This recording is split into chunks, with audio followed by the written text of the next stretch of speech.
The slap cracked through the morning air like a gunshot. It echoed off the wrought iron gates, bounced against the marble driveway, and froze every breath in the crowd gathered outside the Hawthorne Estates entrance in Westlake Hills, Austin, Texas. For a split second, the world stopped. My father's head snapped to the side. His old cap flew off and skidded across the polished stone like something discarded, unwanted. His glasses hung crooked on his face, one lens smeared with dust. The skin on his cheek bloomed red almost instantly, a handprint burning there like a brand. I screamed. "Dad!" My husband's hand was still in the air, still shaking, still proud.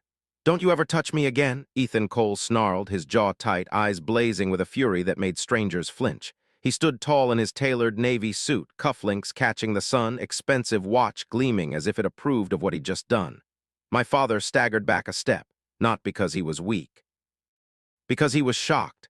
71 years of dignity, of silence, of patience had just been shattered in front of everyone, and Ethan didn't even look sorry, not for a second. The security guards at the gate exchanged nervous glances but didn't move. Valet stood frozen beside a line of luxury cars, Mercedes, Range Rovers, a black Bentley idling quietly, its engine humming like it was uncomfortable witnessing this scene. Guests arriving for the Hawthorne Estates annual property investors. Gala paused mid-step, eyes wide, mouths parted. Phones slowly rose. Someone whispered, "Did he just hit an old man?" Another voice answered, sharp and judgmental, "He probably deserved it." My knees felt weak, but I forced myself forward, stepping between my husband and my father. "What is wrong with you?" I shouted, my voice cracking. "That's my father," Ethan laughed, actually laughed. A short, cruel sound like the snap of dry twigs. "Your father," he scoffed loudly, making sure everyone could hear. "This guy," he gestured dismissively toward my dad, who was still trying to steady himself, one hand braced against the cold iron gate. "This filthy old beggar," the words stabbed deeper than the slap. My father finally looked up, not with anger, not with fear, but with heartbreak. "Son," he said quietly, his voice trembling but controlled, "I only asked to speak to my daughter." Ethan stepped closer, invading his space again. "You don't call me son," he growled. "You don't belong here, you don't belong anywhere near this place." He turned to the nearest guard. "Why is this man still standing here? I told you to keep people like him out." The guard swallowed. "Sir, he said he was." "I don't care what he said," Ethan snapped. "Look at him, look at his clothes." He yanked at the sleeve of my father's faded brown jacket, the fabric thin and worn from years of use. "This is a private event," Ethan continued loudly. "Not a soup kitchen." A ripple of uncomfortable laughter moved through a small cluster of well-dressed guests. My chest tightened. I felt every stare like a blade. My father's shoulders sagged, but he didn't bow his head. He bent slowly, painfully, to retrieve his fallen cap. His hands trembled as he brushed the dust from it, the way a man might care for something precious because he had nothing else. "Dad," I whispered, tears burning my eyes. "I'm so sorry," Ethan rolled his eyes. "Oh, spare us the drama, Lena," he said, using my name like an insult. "This is exactly why I told you not to bring him here." "I didn't bring him," I shot back. "He came to see me." "At a billionaire property gala?" Ethan scoffed. "Yeah, right." He turned back to my father, voice dripping with venom. "Let me make this very clear. You are embarrassing my wife. You are embarrassing me, and you are not stepping 1 foot past that gate." My father straightened slowly. "There was a time," he said softly, "when gates like these didn't decide a man's worth." Ethan smirked. "Times change, old man." Then he leaned in and hissed words meant only for us, but loud enough for everyone nearby to hear. "People like you should know your place." Something inside me broke. I stepped forward again, my hands shaking. "Ethan, stop, you're making a scene." He turned on me instantly. "I'm making a scene," he snapped. "You let this man show up looking like this on the most important day of my career." He spread his arms, gesturing to the estate behind us, acres of manicured lawns, fountains glittering in the sunlight, banners bearing the Hawthorne Estate's crest. "Do you know how many investors are here today? Do you know what's at stake for me?" I stared at him, stunned. "What's at stake for you?" He leaned closer, lowering his voice, eyes cold. "My future." Then he looked past me, back at my father, and something ugly twisted across his face. "And he almost ruined it." My father's lips parted as if he wanted to say something, maybe to explain, maybe to apologize for a crime he hadn't committed, but before he could speak, Ethan shoved him. Not hard enough to knock him down, hard enough to humiliate him. The crowd gasped. "Ethan!" I screamed. That's when it happened. That's when Ethan raised his hand again and slapped my father, harder than before. I lunged forward, grabbing my father's arm as he stumbled. Touch him again, I cried, tears streaming down my face, and I swear I will. You will what? Ethan snapped back. Cry. He turned to the crowd, shaking his head as if he were the victim. Can you believe this? He announced. I marry a woman who comes from nothing, I give her a life she never dreamed of, and this is how she repays me, by dragging her past into my present. That hurt more than anything. Because for the first time I realized something terrifying. Ethan wasn't angry, he was ashamed. Ashamed of where I came from, ashamed of the man who raised me, ashamed of the truth he didn't want anyone to see. Please, my father said again, voice barely above a whisper now. I don't want trouble, I just want to speak to my daughter. Ethan stepped back, exhaling sharply as if restraining himself from doing something worse. That's it, he said coldly. I've had enough. He turned to the head of security, a tall man with an earpiece and a stiff posture. Call the police, Ethan ordered. Tell them there's a trespasser harassing guests. My heart dropped into my stomach. What? I shouted. No, you can't do that. Ethan didn't even look at me. And if he resists, he added, eyes fixed on my father, have him arrested. My father closed his eyes, just for a moment, like a man preparing for something inevitable. That's when I noticed it. The subtle shift. The way his expression changed, not to fear, not to anger, but to something else entirely, something calm, something knowing. He opened his eyes and looked past Ethan, past the guards, past the gawking crowd, toward the massive iron gates of Hawthorne Estates. The very gates that bore a bronze emblem at the center, a crest.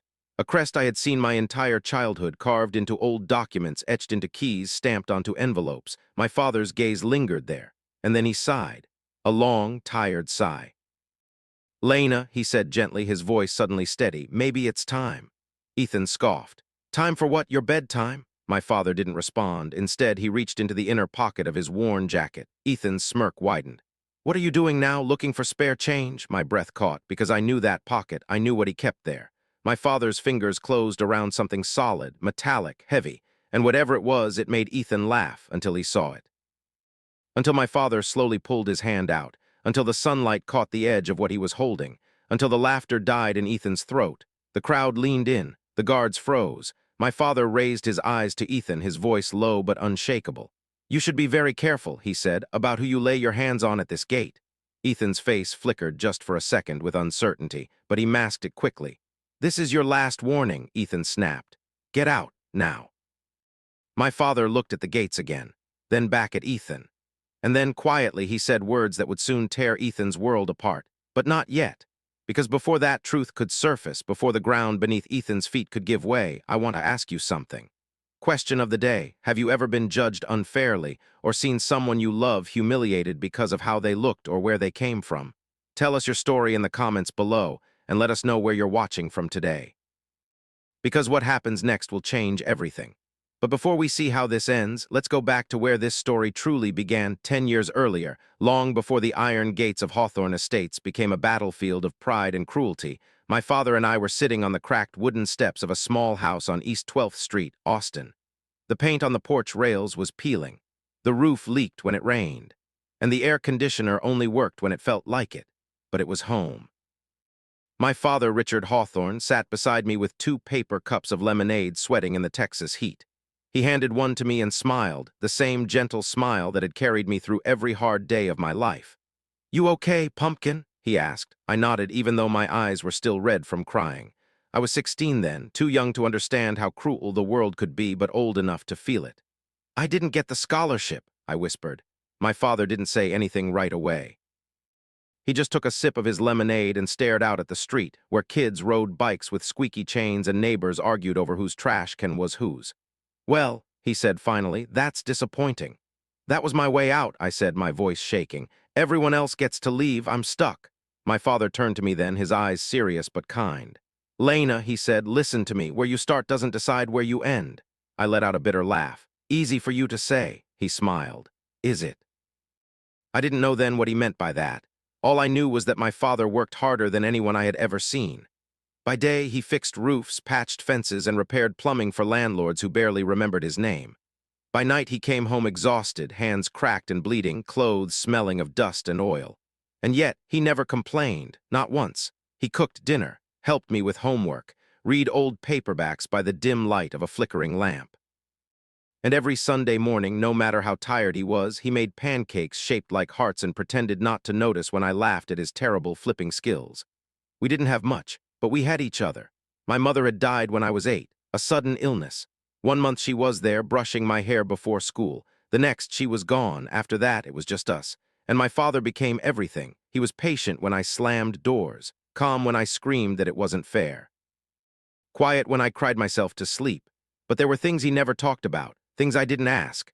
Sometimes, late at night, I would hear him on the phone in the backyard, speaking in low tones, his voice sharp and businesslike, nothing like the soft-spoken man I knew.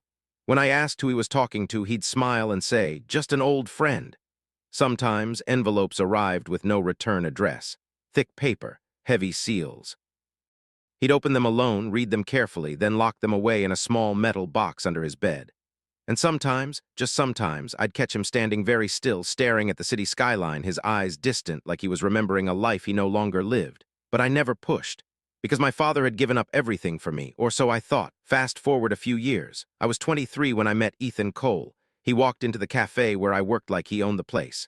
Tall, confident, perfect smile, designer suit even on a casual Thursday afternoon. He ordered a black coffee, glanced at his phone, then looked up and met my eyes like he'd been waiting for that exact moment. "You're not supposed to look that unhappy serving coffee," he said with a grin. I raised an eyebrow. "You're not supposed to comment on strangers' moods," he laughed. "Fair point, Ethan. Lena." And just like that, my life split in two. Ethan was everything my world had never been.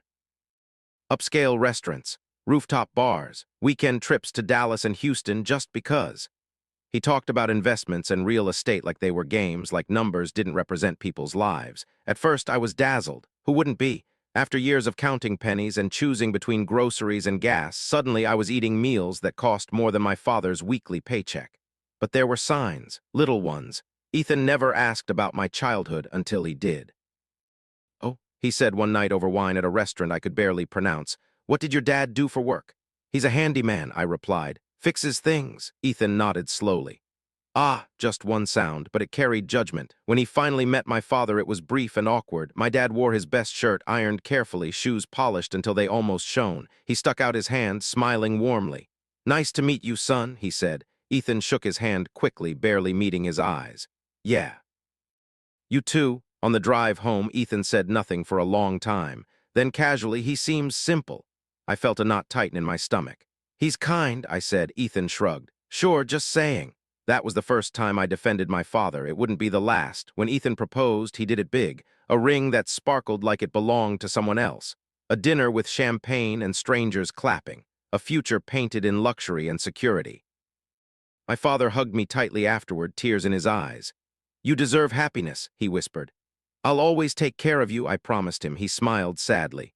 "I know." The wedding was lavish, too lavish. My father stood off to the side during the reception, uncomfortable in his rented suit, ignored by most of Ethan's friends and colleagues. I watched him from across the room, my heart aching.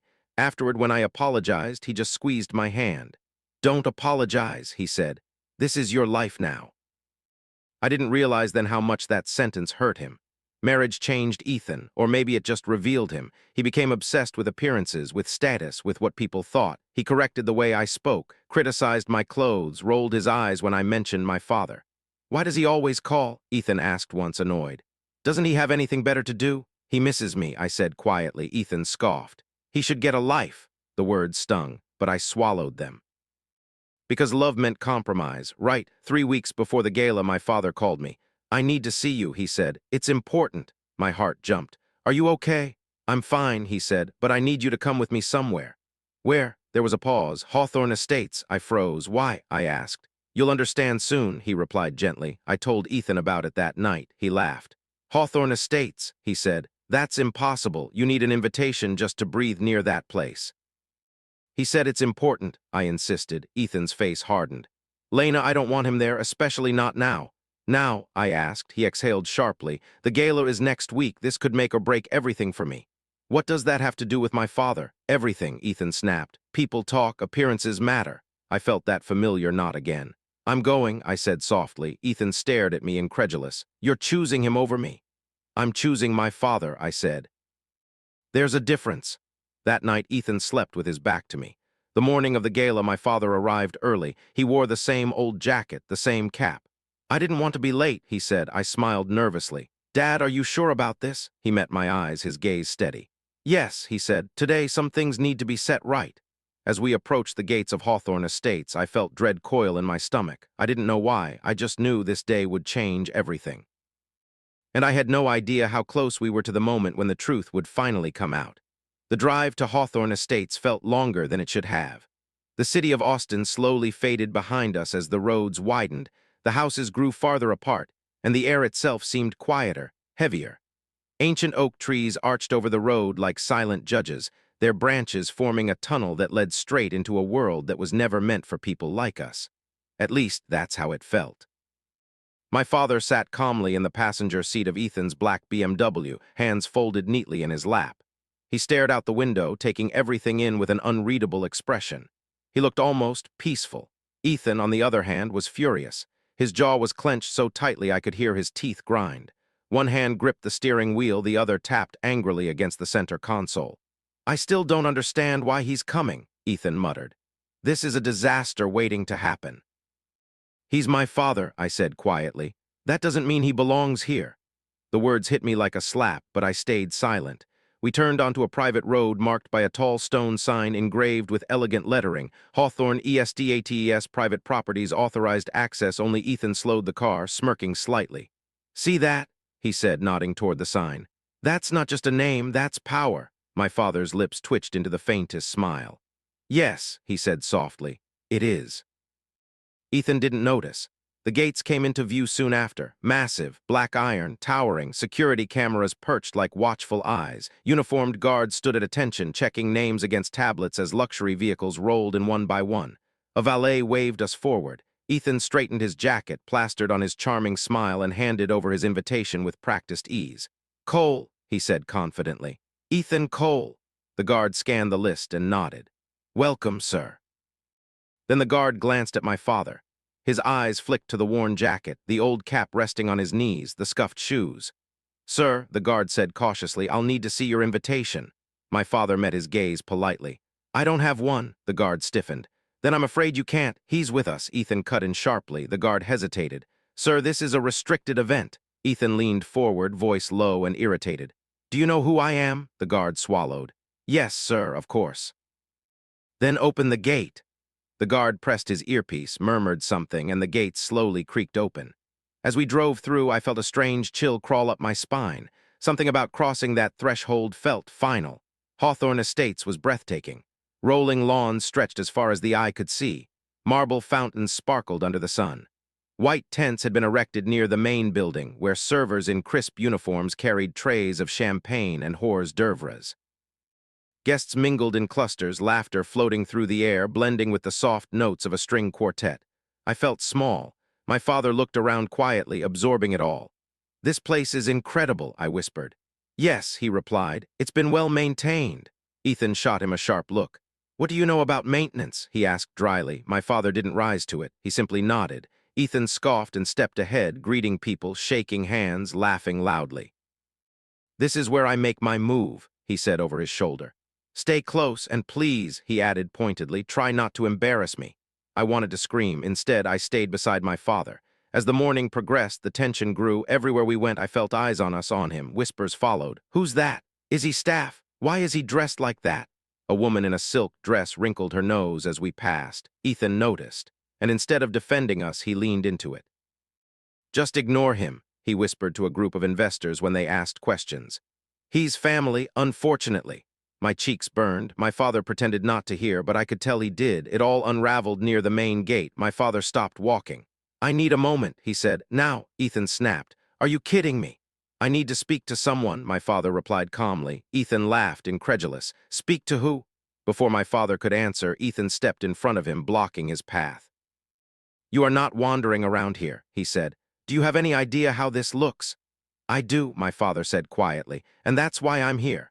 That was when Ethan lost control. Voices rose, people turned, and the humiliation exploded into the open, just like you saw at the beginning. The shove, the insults, the slap, and finally the order to call the police. As the head of security lifted his radio, my father spoke. "Please," he said firmly now. "Wait." Ethan laughed bitterly. "You don't get to make requests." But the security chief hesitated. Something in my father's tone had changed. It wasn't pleading, it was command. My father reached into his jacket, the same jacket everyone had mocked. The same jacket Ethan had grabbed, and slowly, deliberately, he pulled something out. A thick, old-fashioned brass key attached to a worn leather tag stamped with a familiar crest. The Hawthorne Estates crest. Gasps rippled through the crowd. The security chief's eyes widened. Ethan frowned. "What is that supposed to be?" My father held the key up to the light. "This," he said, voice calm and steady, "opens every gate on this property." Silence crashed down like a wave. Ethan laughed nervously. "That's impossible." My father turned to the security chief. "James," he said gently, "it's been a long time." The man froze, his face drained of color. "Mr. Hawthorne," he whispered. My heart stopped. Ethan's smile vanished. "What did you just say?" he demanded. The security chief swallowed hard. "Sir," he said, voice shaking, "this man is—" My father raised a hand. "Not yet," he said quietly. He looked at Ethan, really looked at him. "You should have asked who owned this place," my father said softly. Ethan staggered back a step. "No," he said, "that's not possible." My father's eyes were kind, almost sad. "Call whoever you need to," he said, "but be very careful how you treat people at my gate." And that was the moment, the exact moment, when everything Ethan believed about power, about status, about control, started to crumble. For a moment, no one breathed.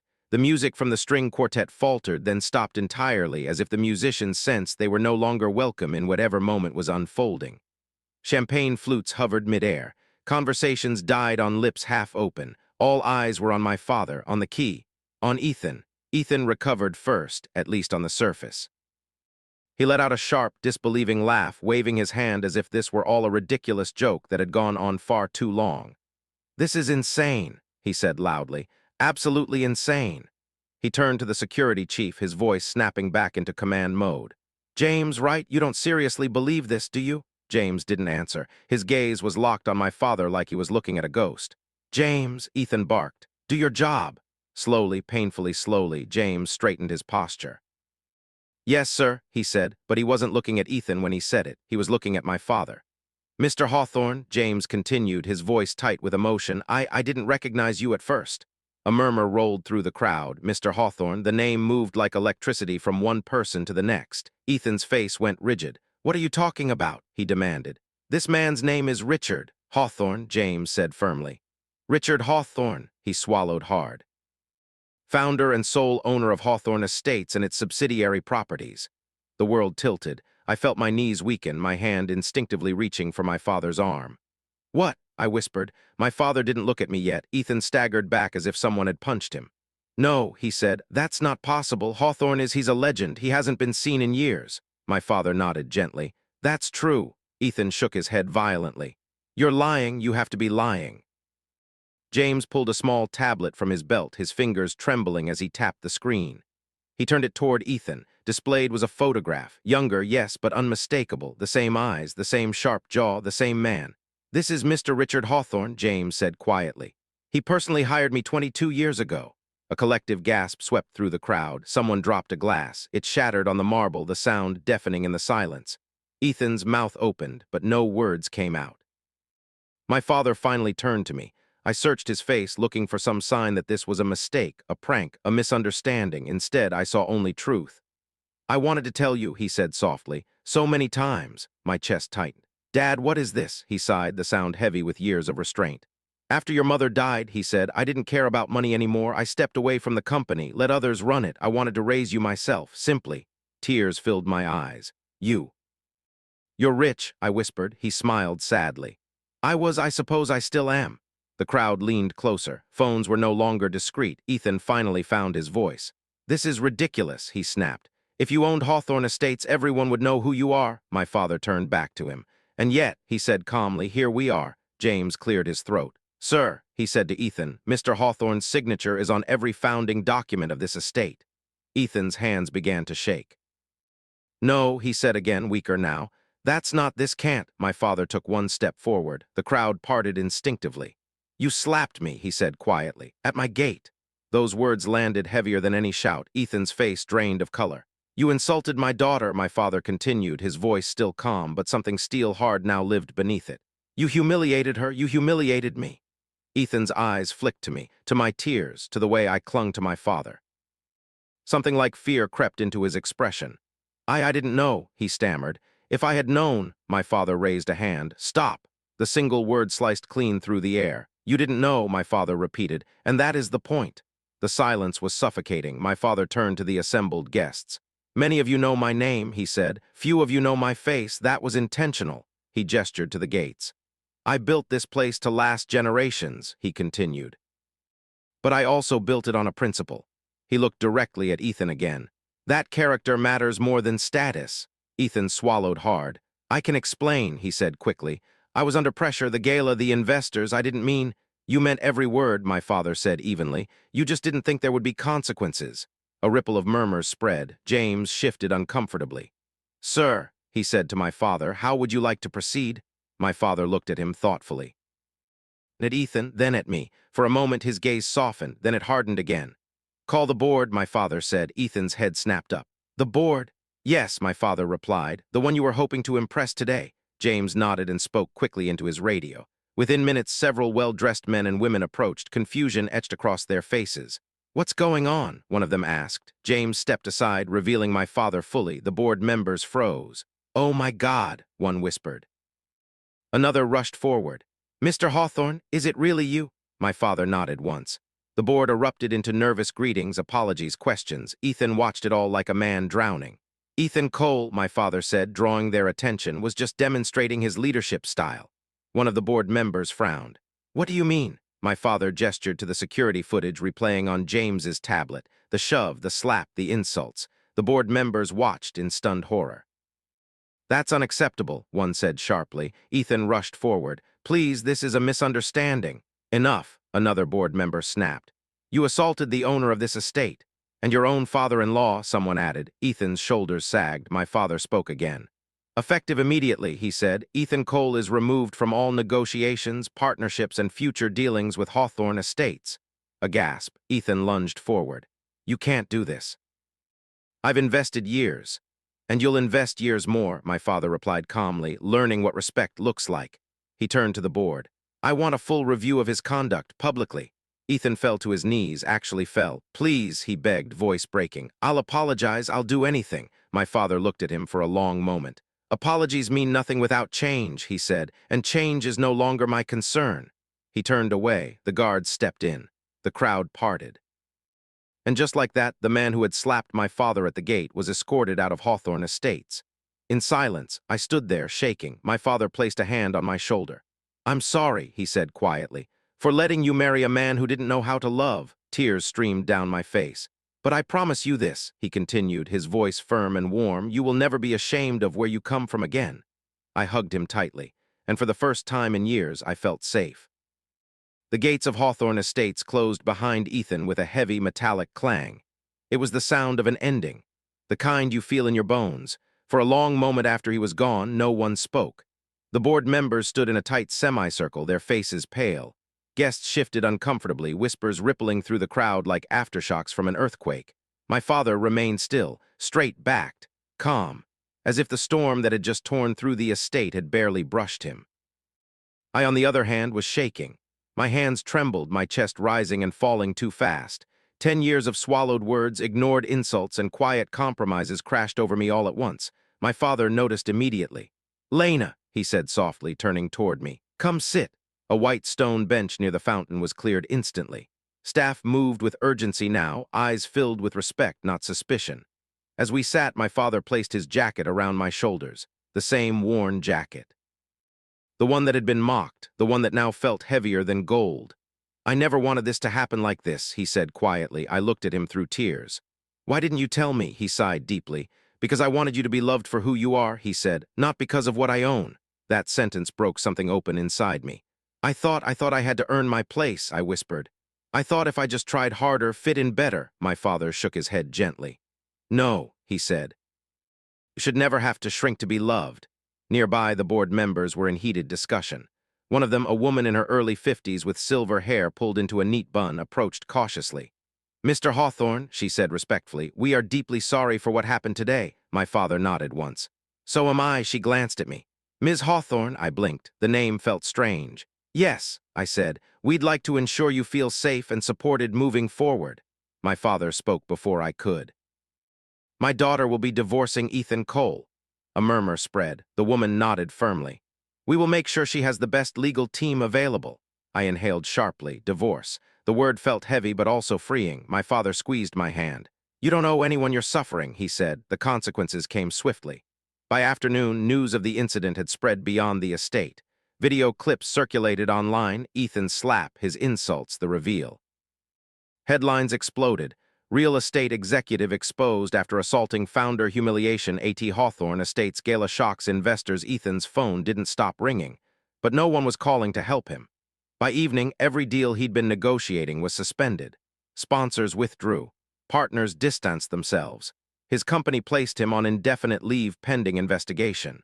The man who once thrived on image was now crushed by it. That night, my father and I sat alone in a quiet wing of the estate. The gala had been canceled, the lights dimmed. The grandeur felt different now, less intimidating, more human. I need to tell you everything, my father said, so he did. He told me about founding Hawthorne Estates from nothing, about buying land when no one believed in its value, about building a company brick by brick. He told me how my mother had grounded him, how her death had shattered his ambition. I didn't want to be a powerful man, he said softly. I wanted to be a present father. I leaned against his shoulder. I never felt poor, I said. Not with you, he smiled. That's all I ever hoped for. The next morning, my father called an emergency meeting, all staff, all management, all security. He stood before them without a suit, without pretense, just a man. Yesterday, he began, you saw what happens when power is mistaken for worth. The room was silent. From today forward, he continued, Hawthorne Estates will operate under one rule. He paused. Every person who walks through our gates will be treated with dignity. Applause erupted. Some staff cried. James, the security chief, stood tall, eyes glistening. We will honor that, he said. As for me, I filed for divorce that week. Ethan tried to call, text, beg. I didn't answer. When we met in court months later, he couldn't look me in the eye. The man who once towered over me now looked small. Broken, Lena, he whispered as we passed. I didn't stop. Healing took time, but it came. I moved into a modest house near the estate, not because I needed luxury, but because I wanted peace. I began working with my father, helping design programs for affordable housing. For the first time, I felt purpose, not borrowed. Earned. One evening, as we watched the sun set over the estate, my father spoke. You know, he said, the greatest investment I ever made wasn't land. I smiled. Me. He laughed softly. Always you. 1 year later, the iron gates of Hawthorne Estates opened slowly, just as they always had, but everything else felt different. The morning sun spilled across the driveway, glinting off the familiar bronze crest, not as a symbol of intimidation, but of quiet pride. A new plaque had been placed beside the gate, polished and simple. Dignity first, always. I stopped for a moment to read it, even though I'd seen it 100 times before. Some reminders deserve repetition. Behind me, a young family waited in an aging sedan. The father stepped out nervously, clutching a folder of paperwork.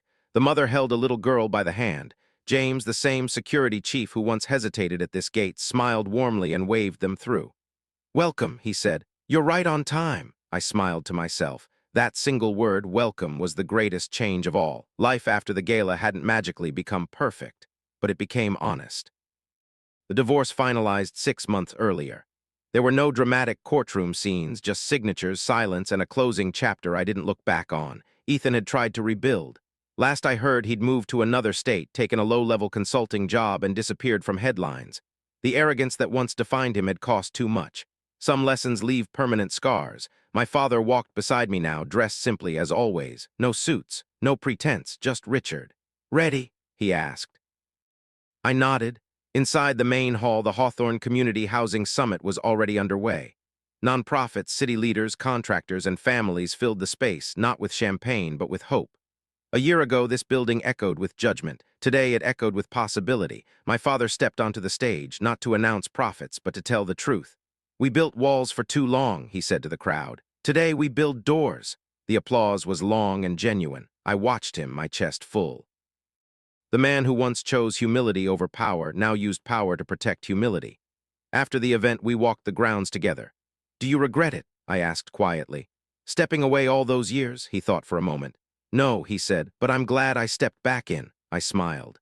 So am I. Ethan's fate. Some people asked if he ever apologized. He did once, a letter. It was short, unpolished, and for the first time honest. I didn't lose everything because of you, it read. I lost it because of who I was. I folded the letter and placed it in a drawer. Forgiveness doesn't always mean reconciliation. Sometimes it just means peace. The moral: never confuse wealth with worth, never mistake power for character, and never judge someone by the clothes they wear or the gates they stand outside, because the person you look down on today might be the one holding the keys tomorrow. If this story moved you, please like this video, share it with someone who needs this reminder, and subscribe to the channel for more powerful, inspirational stories that prove kindness is the greatest legacy of all. Thank you for watching.